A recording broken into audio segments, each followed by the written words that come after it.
Speaker, sir, fear and anxiety in the minds of public due to pathetic condition of Borim Bridge. Signs of stress are clearly visible. I request the PWD Minister to immediately order an inspection of the bridge to clear the fear from the minds of the public, declaring it fit to travel.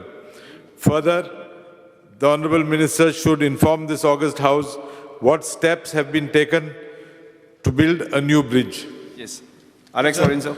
Speaker, sir, fear tena gatla to file headline that maka apprehension dida. Speaker, sir, PWD always monitors the bridges.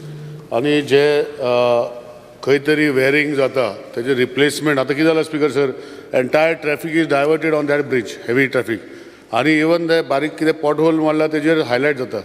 तेजो एक coat Urla Speaker, sir, तो करपाक मेळना. तो जो bridge बंद केल्ले मागीर खंयच्यान वयता Speaker, sir. So I have already made a statement that it is safe for travelling. Whatever small things have to be repaired are being repaired.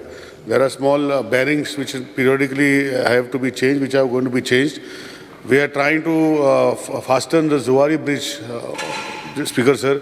I had said by 30th July we would be able to open, but unfortunately 30th July to 10th July, the entire laning, which is the putting of this is getting ready. And we should be able to open the bridge as fast as possible after taking due care of all things. We don't want anything. And then that bridge will be closed for regular maintenance, Speaker, sir. But yes, right now it is not difficult to close because otherwise there will be no movement of traffic. But there it is, right now it is okay, Speaker, sir, that main bearings which have to be replaced, I think we will be taking shortly closure for that bearings to be replaced. Speaker. Yes. And any plans Alex for a Borim, new sir. bridge?